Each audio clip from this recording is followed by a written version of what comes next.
2024 was a pretty good year for movies. Yeah, it's not like 2023 in terms of movies, but hey, it's still pretty good. I watched 32 films this year. Almost every one of them is good except for one, and I think you know which one I'm talking about. Spoiler warning. So let's get to the ranking. It's the biggest piece of dog shit. This is garbage. The fact that we waited 14 years for a Megamind sequel just to end up looking like this makes me mad. Like everything, and I mean everything in this movie is just terrible. The animation is awful. Like the animation in Shark Tale was better than this. And like the characters here are annoying as hell or just boring. I've never seen this much of character assassination this bad before in my life. Just straight up, they're not even the same. Megamind is an idiot. All of the villains are just forgettable and like boring in each single way. Everyone here is just basically annoying or just boring at this point. And my god, this plot and script is terrible. How did this came from the same screenplay writers from the first Mega Man? You know, an actual good movie? Like, dude, what is there even to say that hasn't even been talked about in a 2-minute video about it? It is shit. It's awful. It's terrible. This movie is just the definition of bad. It's just overall borderline awful, forgetful, and an experience I got nothing from. And I honestly think no one, and I mean no one, liked this movie. Which I mean, I give it my lowest score yet. Yes, my lowest score, which is a -2 out of 10. Yes, you hear me, a -2 out of 10. Now, thankfully, this is the only bad movie here in this list. The rest are just 6 out of 10s or higher, so let's just get to the list. I'm in the dark here! I have nothing special to say about this movie. I mean, it's okay, but not that bad, nor that amazing, nor that good. The animation looks nice, I like the characters, but besides that, it's okay. You know, the fact that this came from the same guy who wrote Being John Malkovich, Adaptation, Anomalisa, and Eternal Sunshine of the Spotless Mind, it's kinda sad, cause most of those have really good writing in them, but with this one, it's not really that amazing. And I didn't really like the ending a lot, and for that, the rating I gave it back then, it's 6 out of 10, aka 3 stars. Why don't you just take my Minions Discover card?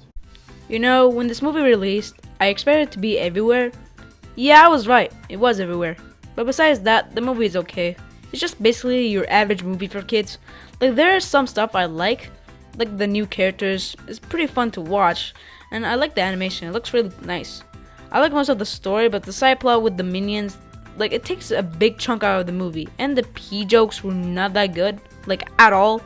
Overall, the score I gave it is 6 out of 10, aka 3 stars. Unfrosted is okay. Yeah, I think no one saw this movie or even heard this movie coming out, but besides that, the movie is okay.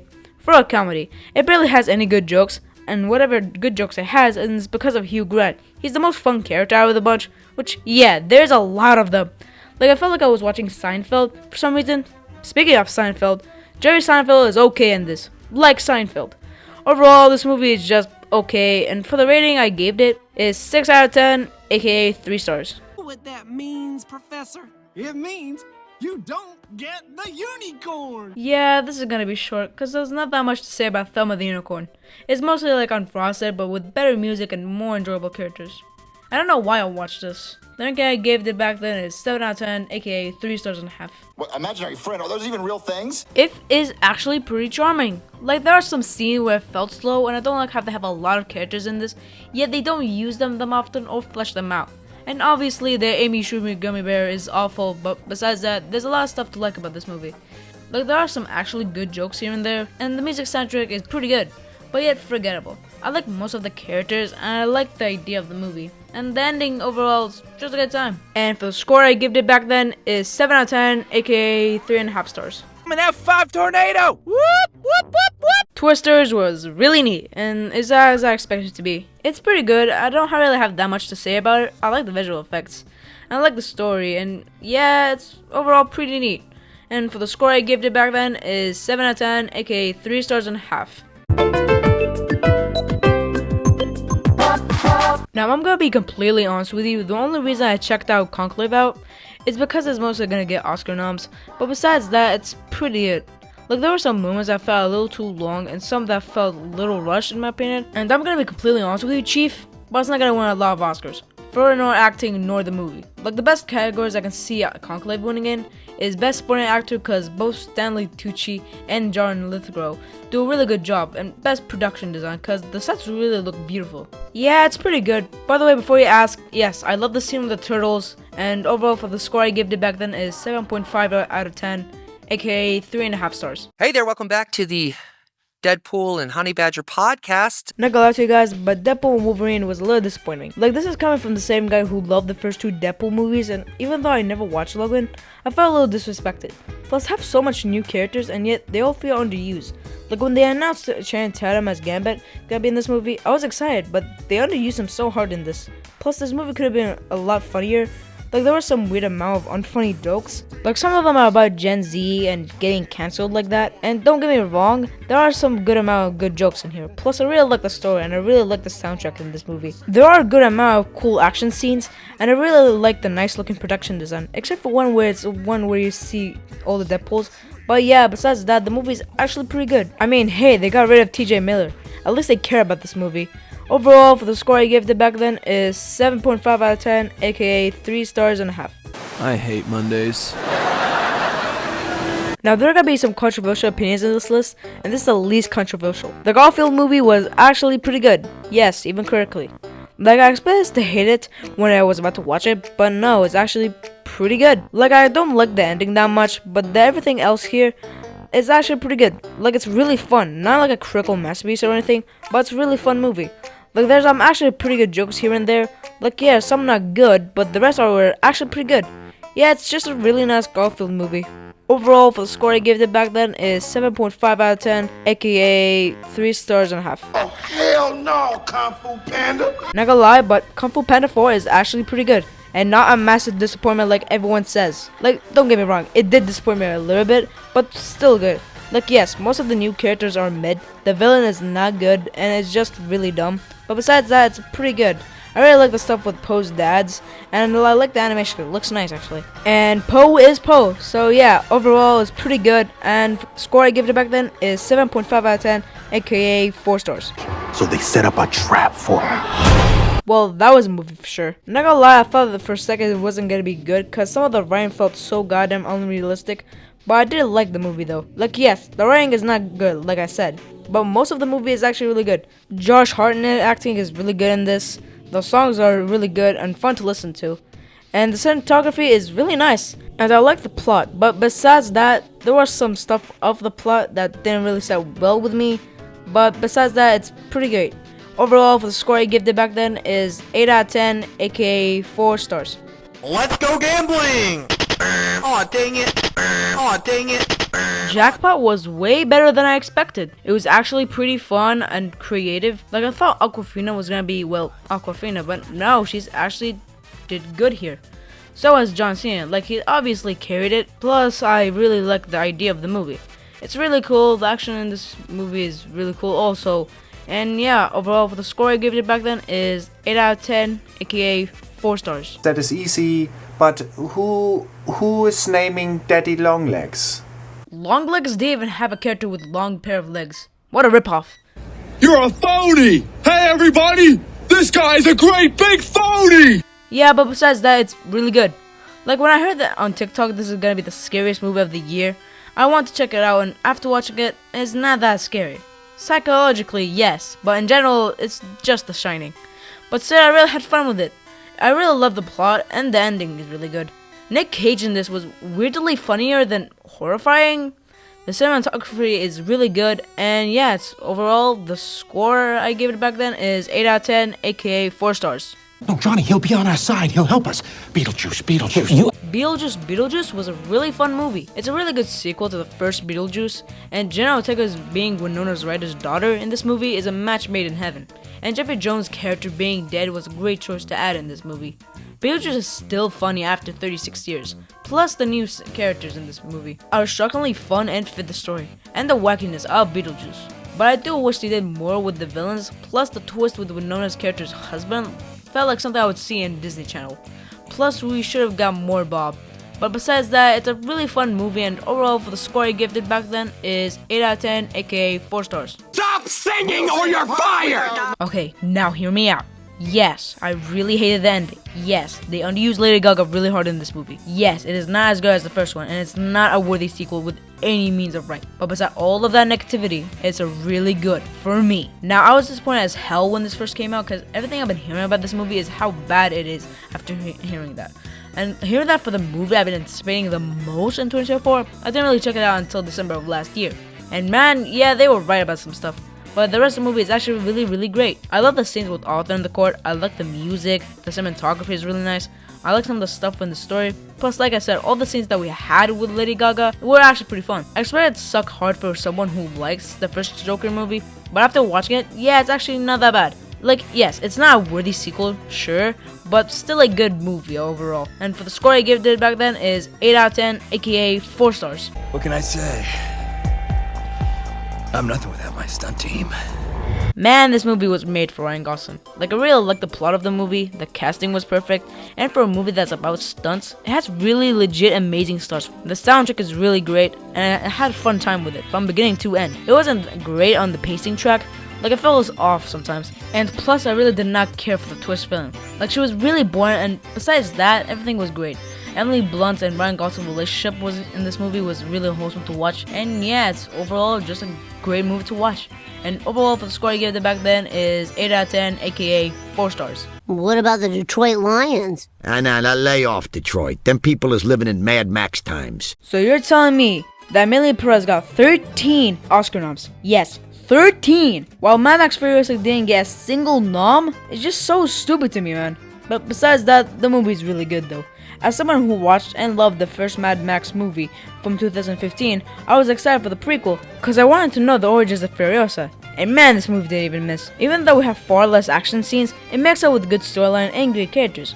Like, I do wish there were more action scenes and more knowledge about what the Green Place is, because we don't know a lot about it and it's underdeveloped a bit. But besides that, the movie is really great. Adding Chris Hemsworth to the Mad Max universe is such a good role for him. So is Anna Taylor-Joy. She fits the role of Furiosa really well. And yeah, this movie is just really great. The action is peak, the cinematography is amazing, the story is really good, and Chris Hemsworth's character's death is a really good way to defeat a villain. And for the score I gave it back then is 8.5 out of 10, aka 4 stars. Stop singing! Sing Sing is such a beauty of a movie. It's just so strong in so many ways. You can feel the anger, the sadness, the happiness. It's just all so real. The scenes where the group is rehearsing and saying their lines for the play is just so realistic. The movie is just so well directed and acted to the point there's barely any problems with it.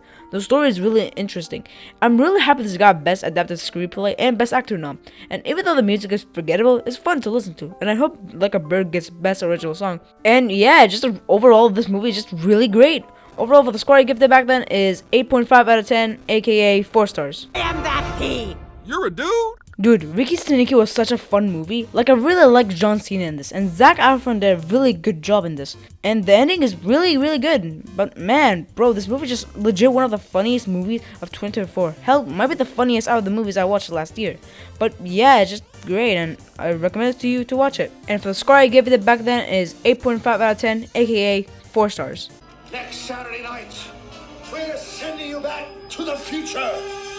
I'm honestly impressed how no one is talking about this movie. Like, man, when I tell you I was excited, I was excited. And yeah, I was right, it was really great. Like, I really love the idea of the movie, and man, this cinematography just pops. Like, I'm honestly impressed how it got no Oscar noms for cinematography. Hell, I'm impressed how it got no single Oscar nom. Well, for anything, honestly. But besides that, the movie is really fun. Like, I really love how the cast portrayed the SNL cast, and they deserve more recognition. Plus, the pacing is really good, and nothing feels useless, or even long or short. It just feels right and natural. And yeah, it's just a really great movie with really great writing, and the cast is great, fun even. And yeah, overall, for the score I gave it back then is 8.5 out of 10, aka 4 stars. Now I wish I just stayed home and finished my remake of Inside Out. When this came out, I really had low expectations, mostly because of Disney's output from last year, but after watching it in theaters, it legit blew my mind, like to the point I would actually like to see an Inside Out 3. Like, it has a really good plot, and even though the movie felt like it was a cash grab, it didn't feel like a cash grab. It felt like it had a reason to be made. Like, the new characters are really charming and fun to watch, and all characters feel like the ones that we watched from the first movie. The animation is really great and really expressive. The scene where Riley had a panic attack is so well directed. the ending is really beautiful. I really like how they aged Riley instead of like letting her be the same age from the first Inside Out. And yeah, it's just really amazing and a worthy sequel. I'm happy it got Best Animated Feature nom this year. And now for the score gifted back then is 9 out of 10, aka 4 stars and a half. Optimus Prime? He's Jewish? Now, I do not care for Transformers, like, at all, but after seeing a lot of good stuff about Transformers 1, I decided to check it out, and after watching it, yeah, it's amazing. Like, this is just a good movie for someone who does not care for Transformers. It has an amazing story building. Like, I only watched the first Transformers movie, and in that, I barely got to know Optimus Prime, but here I got to know him a lot better than the actual movies they released. So as the side characters, which are the biggest problem. Well, only Bumblebee is the problem. Like, how it looked in the trailers, I thought it was gonna be making for kids, but no, it's actually really good for everybody. Like, Megatron is just an amazing character. Starscream, Steve Buscemi is just amazing to hear. Chris Hemsworth was just felt like Optimus Prime. Scarlett Johansson was pretty okay in this, and yeah, just really amazing and has a good story, amazing animation, and great world building. And yeah, overall for the score I gave it back then is 9 out of 10, aka 4 stars and a half. I'll write that song. Pharrell Williams. Now, as a big fan of the Lego movies, I was really hyped for this, because, I'm sorry, the idea of a biography documentary about Pharrell Williams in Lego is so interesting that I had to watch it. And yeah, I loved it. It legit is really strong for a movie in Lego. Like, it tackles racism and deaths in some scenes and love shockingly well, and the animation is incredible. Like, all the Lego movies look great as hell, but this one looks the best. Like, you would think it has the same animation as the first Lego movies, but no, it looks shockingly different and a little more pretty. I really love the story and how it was made. I really love when animated movies have a documentary style like Surf's Up or Flea, because like they always feel real and they always so interesting. Piece by Piece is no different from that. It has a really amazing way to show Pharrell's story. It's beautiful to look at. The music is amazing. I'm sad that Piece by Piece didn't even get a Best Original Song nom this year. But yeah, it's amazing. Overall, for the score I gave it back then is 9 out of 10, aka 4 stars and a half. I come to make an announcement. Shadow the Hedgehog's a bitch. Man, this movie was just absolute peak. Seeing this on the big screen with 3 of my friends was honestly one of the best decisions I ever made in my life. Dude, just everything was great to amazing.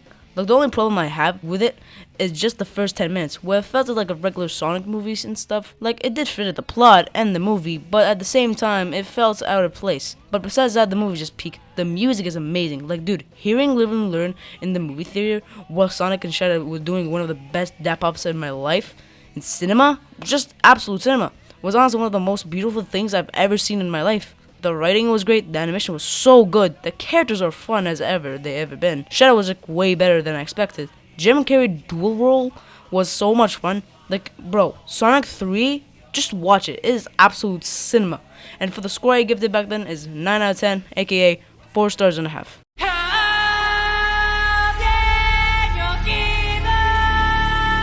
It makes me so jealous that some people saw this in IMAX, cause dude, watching this was so cool. The story was amazing. The visual effects looks so much better from the first movie, but yeah, as better as the first movie. I don't really care for the sound in movies that much, but legit the sound in the Dune movies were amazing. They always peak. The acting is really good. The thing I love about the Dune movies is the set designs. They always look beautiful to me, honestly. The fact that this movie only has 5 Oscar noms, while Emilia Perez got 13 is one of the stupidest things to me. Like, I got the score thing, but no costume design, no makeup nom, no adapted screenplay nom, no best director nom. Like, what you're telling me is that it's not worthy of any of those noms, while Emilia Perez got, like, all of those noms. But besides that, the movie's incredible. I think it's gonna be one of the most influential movies out there for the decade.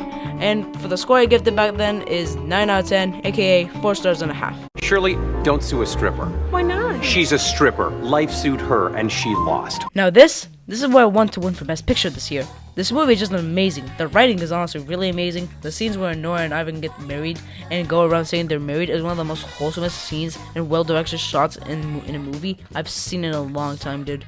The invasion scene was so good and so funny. Like, it should not have been this funny. Besides those scenes, the movie is just an amazing roller coaster from start to end. I love the journey to find Ivan, the hangout with Nora and Ivan go with their friends. The beginning where they both meet is just so strong and real as hell. The entire movie is just one of the most realistic movies I've ever saw in my life. Just everything, man, in this movie is just amazing. The characters, the story, the directing, oh my god. The Sean Baker directs so good in this. The cinematography just pops out of the wall as the colors. Like, man, it just makes the movie even more pop. And man, the ending, the goddamn ending, it's just so goddamn heartwarming and sad, yet so strong. Like, they barely say anything, yet you can tell what it wants you to tell. Just, man, this movie is just amazing. And for the score I give it back then is 9.5 out of 10, aka 4 stars and a half. No best score noms, no best picture noms, no best actress noms, no best supporting noms. But you know what challengers did get? Nothing. Literally nothing. No noms whatsoever to anything. Like, dude, this is easily one of the best movies this entire year. Hell, even the Golden Globes got it right by giving it actual noms. But besides that, the movie was just amazing. I'm so happy it got made. My god, every single thing that's technical is just amazing. The cinematography, the score, the lighting, the colors just pops and just beautiful to look at. Just everything I love here.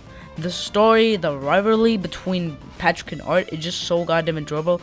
I like the relationship with Zendaya's character. It's just really interesting and cool to see. The direction is just incredible. Like, every single shot and decision they made in this is so well done. Here, just to the point I would actually hang a shot of the movie like it's a painting. And yeah, it's just amazing. I highly recommend it to you if you haven't watched it. And the score I gave it back then is 9.5 out of 10, aka 4 stars and a half. Tell you why, cause you are a mean girl. Now this is a hot take. The amount of hate there was for this movie was insane to me. Like, what do you mean it has a 2.6 average rating on Letterboxd? Now before I say what is the movie or why I like it, I just want to say that the 2004 Mean Girls movie is one of my favorite movies ever. Like, this is the movie that started my movie loving experience. Hell, if it wasn't for Mean Girls, I wouldn't be here making the video. So yeah, thank Mean Girls for making me love cinema and making this video if you enjoyed it enough. But besides all that, Mean Girls 2024 was not a disaster like everyone says. Like, yes, there are no need for a remake to begin with, and like Joker 2, I didn't watch it till September of last year. But holy crap, but after watching it, I was shocked. Like, it's not a bad remake. It has the same charm as the original movie. The music they added is very good. What I like generally, I don't understand the hate. Like, God Feeling Joker 2, I understand, but really, this is now when I heard they're gonna make a musical, I was a little hesitant about it. But after watching it, I was amazed how good the songs were. Like, I don't watch a musical, but after watching it, I realized I needed to watch more musicals. But besides that, the movie is amazing. It takes the charm of the original movie. The cast plays the character very well, so as the script is very faithful to the OG Mean Girls. And yeah, it's just a really amazing and faithful remake, and it should not get this much hate in my opinion. And overall for the score I gave it back then is 10 out of 10, aka 5 stars. Thank God for this movie, bro, cause oh my god, The Wild Robot is just one of the best anime movies of all time. Like, it has such a good story, the animation is just gorgeous, the humor is shockingly very mature for DreamWorks, which if it wasn't for this movie, it would have been one of the worst years for DreamWorks ever. But it didn't cause of The Wild Robot.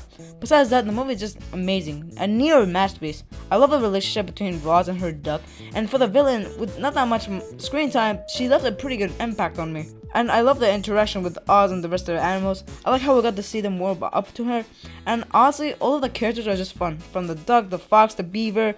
They're all really funny characters and pretty well. And more unique than I expected for talking animals. I'm most likely gonna talk about the movie more in a DreamWorks ranking video if you guys want that. But besides that, the score I gave it back then is 10 out of 10, aka 5 stars. Is that a snail? It's also hard to put this movie into words. But like, man, Memory of a Snail is just amazing.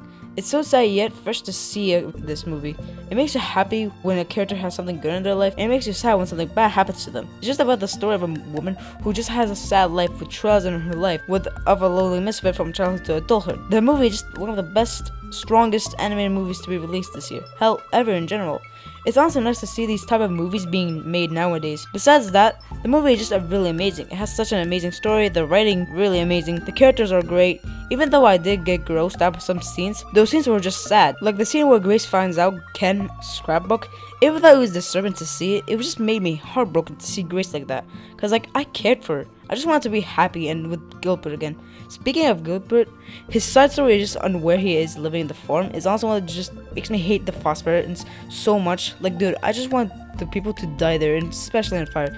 Especially Ruth. God, I hate her so much. Besides that, The movie is just really incredible. The ending is also one of my favorite endings in a movie this year. By the way, it's just me or the ending weirdly reminds me of the Stan War boat in Gravity Falls. They built one when they were kids, and they have one when they're adults.